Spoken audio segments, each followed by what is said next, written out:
Before I do my normal introduction today, let me start out by kind of painting you a picture of what to expect. Because maybe I'll also even start out with a paraphrase from a song by Fela that goes something like, I wanna tell you a story, not be story, yo. I wanna tell you a story, not be story, yo. It be fact. Make you open your eyes, open your eyes. Hello, everybody. Once again, this is Fred Wanko coming to you from our studios in Chicago with another edition of Bull Talk on Island TV. And as usual, I like to say good morning, good afternoon, and good evening to you, depending on where you are around the world. Today's show is going to be a little lengthy, but I really think it may actually be the best show I've done in a while because it's detailed and it talks about what Nigerians are up for. And a lot of times when I'm the one saying it, I'm accused by tribalistic Yorubas, not by Yorubas, that I'm being tribalistic, that I'm saying it because I don't like Yorubas, which is the biggest BS you can ever hear. And after my last episode, I got a few inboxes and calls from some of my Yoruba friends, which is fine. Peaceful, friendly discussions, nothing out of hand. But when I get those calls, I kind of double up because I think they do it thinking that they'll break me down to the point where I'll leave Tinubu alone. How can you leave a clueless crook alone that has no idea what he wants to do with a country he just crookedly captured? And the real shame about this whole thing is that Bola Ahmed Tinubu, forgetting his drug issues in America before he moved back to Nigeria in the 80s, going into Nigeria and running for Senate, actually went in, at least at that time, on a righteous mission. He paraded Nigeria with MKO Abiola, which was at the time a righteous thing. Then he became governor of Lagos State. He even went on exile after Abacha took over because they were going after all the people who were fighting for Abiola's mandate. Then when he came back from exile, he became governor of Lagos. Started out incredibly admirably because non-Lagosians who were looking in from the outside were admiring what Bola Ahmed Tinubu was doing in Lagos. But like they say, power corrupts. Power gradually corrupted the man named Tinubu. And for a politician to start out doing well and stay on that path, he has to be a man of honor, he has to be a man of honesty, and he has to be a man of integrity. Antecedents show that Bola Ahmed Tinubu has none of those, none of them. And I'm not making this up. His default reaction to serving the people is self-preservation by all means, doesn't matter how, and rewarding his cronies. That's what Bola Ahmed Tinubu sees as working for the people. And that's how he has locked up Lagos for 24 years. And now he has moved that lockup into the national level. He has locked up the central bank. He has locked up finance. He has locked up quite a few significant areas in Nigeria, and he has locked up with his director of distortion, Dele Alake, the minerals underground besides oil, whatever new department they created there. He has stuck his man in there. That part in Nigeria's economy is going to be the new oil and gas. And he has put his crony in there. Then he goes to Saudi Arabia. And that's one of the things some of these people were inboxing me about. That, wow, Morgan Stanley just did this great expose on Nigeria and how great Nigeria is doing under Tinubu. Irony, Ashe, it's a lie. Because they read a section of what Morgan Stanley put out. But I'll give you a soundbite from AIT News of the other part of the Morgan Stanley story. Just last week, Morgan Stanley International removed major Nigerian securities from the stock market. And what that means is that international foreign direct investors are not, trusting the Nigerian economic system. Several layers of investor confidence has been eroded. And the question is, who speaks the truth to power? Who speaks the truth to power? You be the judge. Tinubu speaking the truth to power? The half-caste boy in Ashura that lied when they went to Dubai? I think he's a special assistant on lying to the people. Is that who's going to speak the truth to power? Or is it going to be Bayo Ononuga, the chairman of the Journalist Association of News Distortion? Who is going to speak the truth to power? It's definitely not going to be any of those people. And it's definitely not going to be the Tinubu town criers that inbox me to tell me all these great things that are going on with Tinubu. And folks, Nigeria is in trouble. And I hope my friend will listen to this so he could hear that part. Because the Tinubu people are quick to grab their sound bites that don't make sense. Nigeria's foreign reserve is empty. But Tinubu is telling Nigerians that Saudi Arabians are going to pump billions of dollars into the Nigerian market to stabilize the dollar. Why would somebody who worked so hard to make his money pump his money into an economy of a country whose foreign reserve is zero and there is no security?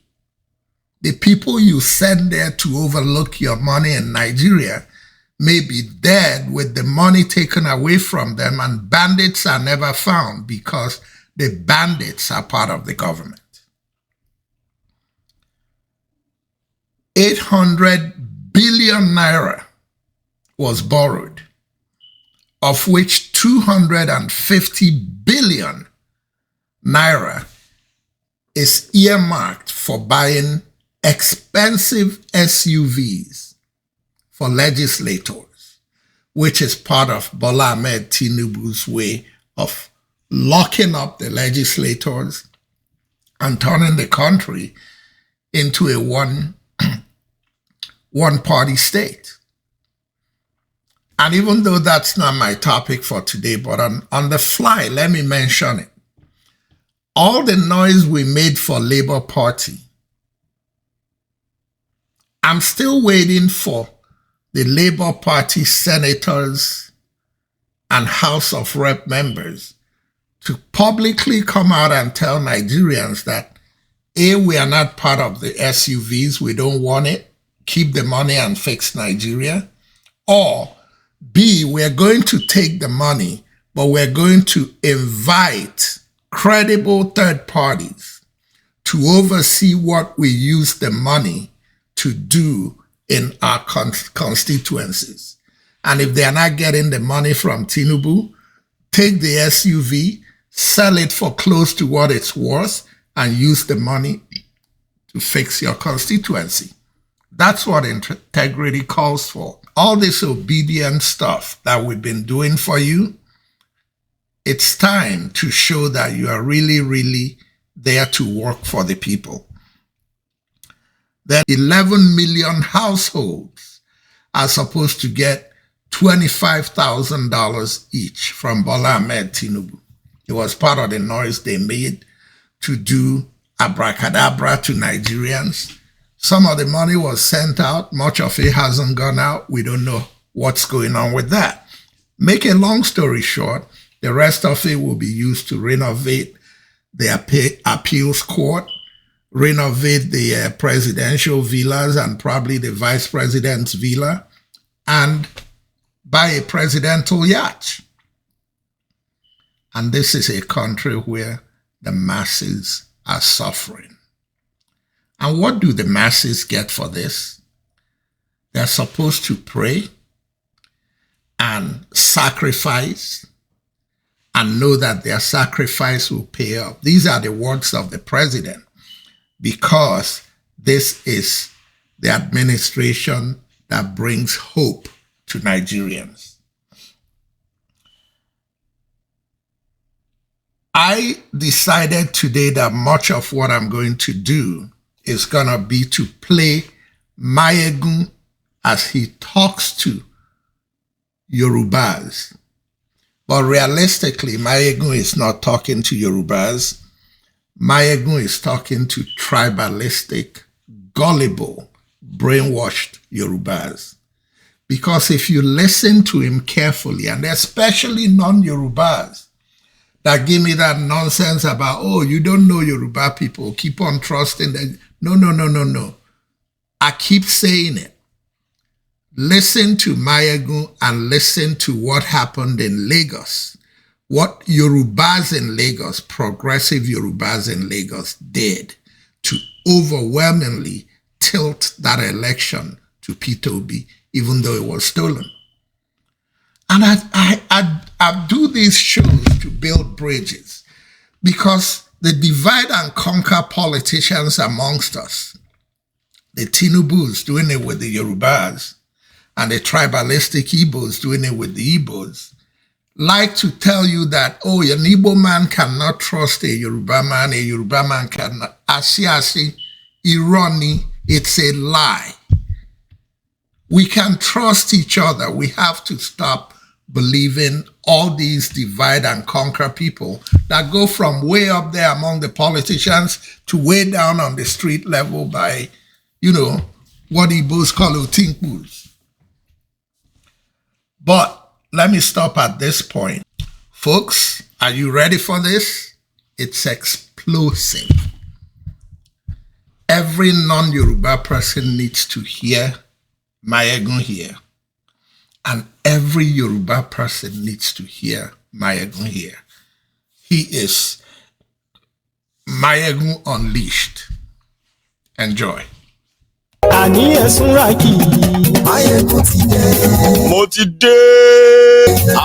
know never begins a sentence. It always comes at the end of it. The Shege Banza, the Shege Pro Max, whatever you want to call it. I have been, been troubled with the noise of those who were shouting, "Àwọn ló kàn, ẹ̀yin ló kàn, ìyà ló kàn." It was sheer broadcasting.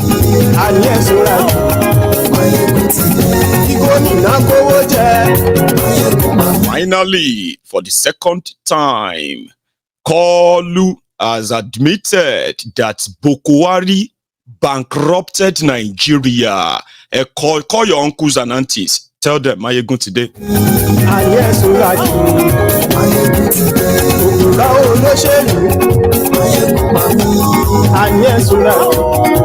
All of you NYSC COP members who helped them in, in truncating democracy, because that's what you have done, in case if you have no idea. All of you that were paid, those of you who were champions of a tribal supremacy, at the end of the day, every one of you is crying. He won't deny, no wahala.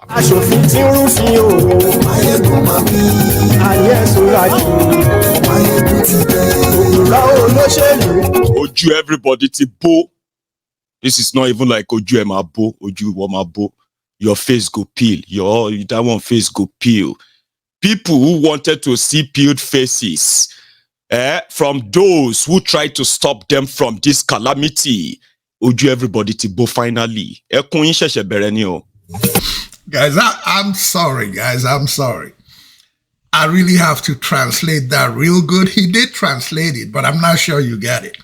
He said, Oju gbogbo ma bo. Their faces are gonna peel. All those Jagaban mandate on your mandate to stand. Guys, I told you I couldn't do this job. The best way to present this episode is to hand it over to Maiyegun. And when you're done watching Maiyegun, you need to go and subscribe to his channel. Dude is good, and he hits them hard. Let's go back. All of you, the Ronukus, the Ronu Nazis, all of you are the fascist rogues who think, this is going to be a bad dream. You are going to wake up one morning and Nigeria is going to be so great. When your illusion and your deluded mind, right? When you cry out, I will be here.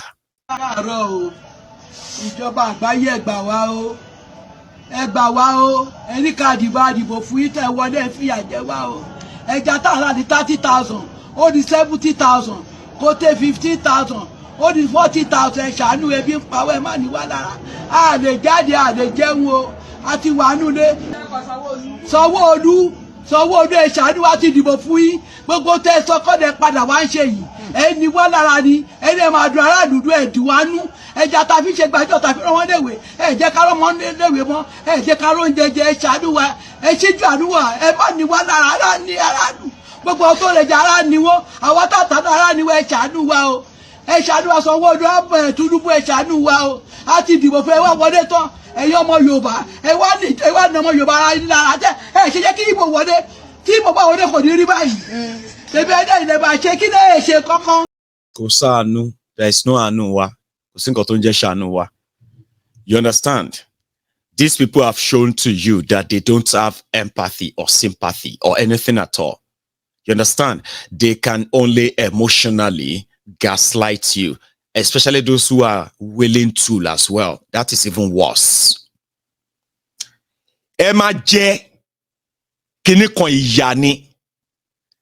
Listen to me very well, oh. For those of you who survived Boko Haram's 8 years, and you are living in denial of what really happened, Shori, by the time it gets to a year, and let's say 2 years, some of you, if you have not run away from Nigeria, listen to me, some of you, you will be advertising your children for sale. And I'm not wishing, see, not because I'm wishing it on you. I am asking you to take a look at them. And if you don't have, because of hunger, you cannot reason well, you cannot see clearly.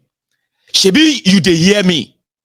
I am doing that reasoning and then speaking for you. So it's just a voice now that let you know, let me let you know this, okay? Politics is not a game. For those of you, the Ronu Nazis, those of you who are screaming, Yoruba Lokans, this one Lokans, that one Lokans. I mean, right now, I believe some of you are beginning to understand that. When it comes to the consequences of their actions, see, you are not spared though. So, Yoruba Lokans, It is, I mean, some of you are so surprised and shocked. And I'm surprised that you are surprised. Your shock is shocking me. That you are surprised that they are no longer responding, or they are no longer doing what they told you they would do, is surprising. Your surprise is surprising me. But here is something. You see these rogues, by the time things get to, let's say, middle of 2024, then the end of 2024, okay, for those who are still alive then, okay, a lot of you will wish that the Boko Haram that you wanted gone, you will pray may it come back. Take a listen. Tinubu and gang, who have been in that same government, be in power for 6 months, they cannot lie to you that they don't know where Nigeria's money is currently. They cannot tell you that. The reason why they will not go after the money is because if they try it, those people have enough money to what? To truncate this government. The threat to Tinubu's illegitimate government is, in fact, domicile inside the same APC. Egbekegbe. That's the big threat. Now,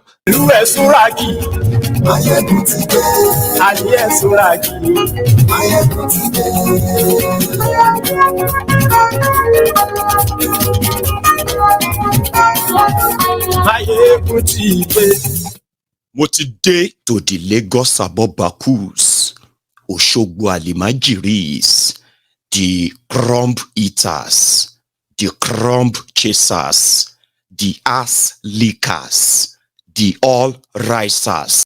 You see this shege,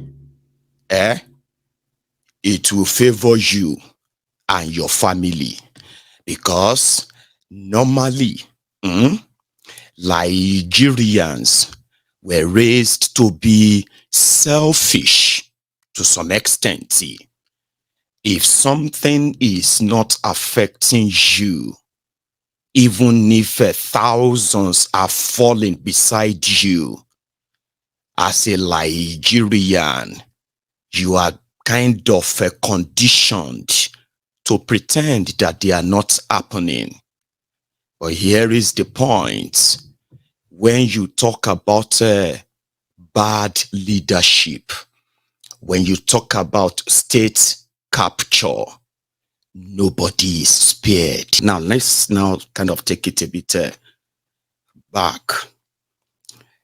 I said it on this platform that if all of you were to be honest with yourselves, whether you are for APC, PDP, Labour, or any other one, you probably fly their flag. If you want to be honest with yourselves, you would never, ever participate in a charade elections without Boko Haram and it's a gang of thieves answering for the crime they have committed against Nigeria. I was sounding like a broken record to the hearers, hearers of many of you. Nigeria has been bankrupted. Have you ever seen a country that printed 27 trillion naira of their own money, and the people, the next government that came in met an empty treasury? I said, those who were claiming to be running for president of Nigeria for that your charade elections, if they all want to be honest, they would never run for a president of a country like Nigeria without a total clean-up, starting with the Boko Haram. It sounded like I was an alarmist. I just hated Boko Haram. Where are those of you Ashiris, rather, Dabi Moshe Das. Where are those of you Lori Brukus who spent 8 years defending Bokuwari? Now suddenly you want to, in order to defend the Tifnumbu, you are now going to agree that Bokuwari destroyed Nigeria. Tifnumbu inherited a bankrupted country as your excuse, then gaslight the people. Why Tifnumbu does the same thing? Where are you? We are coming back to you. In fairness, there are those, indeed, who know Tifnumbu and APC, Egbekegbe, especially in Lagos, even when they were using that same Lagos as a PR. He built Lagos, he fought Atlantic Ocean. The only man would stop the Atlantic Ocean from taking over Lagos. He created Lagos, and all of those who knows him very well, they waited and they felt like they could take back the pound of flesh from Tifnumbu. They did not vote for him. And that is why I am not going to use the general comments on the people who are complaining, who are crying and all that, except for those who actually say themselves that they followed Yoruba Lokans, Emi Lokans. Now they have realized that when they said Yoruba Lokans, here you get, they didn't mean you. No, whether you claim to be Yoruba or no, they were not referring to you. I told you that on this platform. Yorubas, especially in Lagos, they rejected Tifnumbu. Don't ever forget that. They rejected him. They said those who were Yorubas who failed to follow these criminals, they were called Omoali. Don't forget, there were Yorubas that were stopped as well, attacked, because they did not look Yoruba enough. Don't forget that to these Agberos, these criminals, so as they were shooting guns, they were threatening people in their communities. If you value your life and you are not voting for us, don't come out to last, in that same Lagos, they could only get 150,000 votes for Tifnumbu in the Lagos. Don't let any other story change that. That's what happened though. 150,000 votes. And the Igbos that they kicked out, the Yorubas that didn't look Yorubas enough, they said if you smell good, if you look clean, that means you are not a Yoruba. This Tolori Bruku, poverty-stricken, or poverty, what do you call them? Poverty merchants. Call them poverty merchants. And Olori Bruku merchant funny because of trying to force Tifnumbu on you in February. Yorubas rejected them when they were busy chasing the Igbos and non-Yorubas from voting in Lagos. The Yorubas that voted, nearly 1 million of them, 950,000 Yorubas voted in Lagos, and they rejected Tifnumbu. That's the story. And that's why I don't want to use blanket statements on all of them. Okay? However, those of you who were sold Yoruba Lokans, those of you who called other Yorubas Omoali, today, have you not realized that the Yorubas they were talking about is not you? It is them. That is their meal ticket. They scammed you. A lot of you who would not agree that you have been scammed, and you will pay for it. You will pay, even though innocent people are also going to pay. You will pay so dearly with broken, shattered hearts. But in that your shamelessness, you are going to continue to grandstand. You will blame the devil. You will blame the people. You will blame the weather. You will blame God. You will blame everything blamable. But guess what? Like Bokuwari did, they will slowly and steadily destroy your lives. And it will get to a time you will no longer be able to, to kind of keep quiet too. You see, 8 years of Boko Haram, they use systematically, criminally, to destroy Nigeria. But guess those who suffered it most? Northern Nigeria. They told them, he's a Muslim, he's a Fulani, he's a Northerner. The moment you have a Northerner, a Fulani, a Muslim, a jihadist in charge of Nigeria, Northern Nigeria will become safer, prosperous. People will be able to go about with their normal lives. Blah, blah, blah, blah. It didn't take them much or long to discover that Fulani Lokon. It wasn't about a Fulani. Northerner Lokon. It's not about a Northerner. And then, he's a Muslim. It's not about being Muslim. You are deceived to fly those flags, and you have paid dearly. You will pay more. Ladies and gentlemen, the truth shall set you free. At least I walk away tonight knowing that nobody will call me or send me an inbox message telling me, oh, you said this about Yorubas and you said that about Yorubas. It's not me saying it. It's Maiyegun,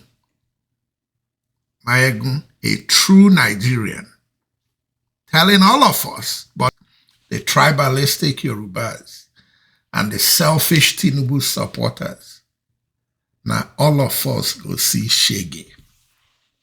Rice, not they cost more for me, they cost less for you. Petrol, not they cost more for me, they cost less for you. Rent, everything, we go all see Shege together. But they prepared for the Shege. Now we think so, now they hit jackpot. He go pepper you. Ladies and gentlemen, once again, this is Fred Nwanko coming to you from our studios in Chicago with another edition of Bold Talk on Allen TV. And until next time, good night and God bless.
Very well, if you have not run away.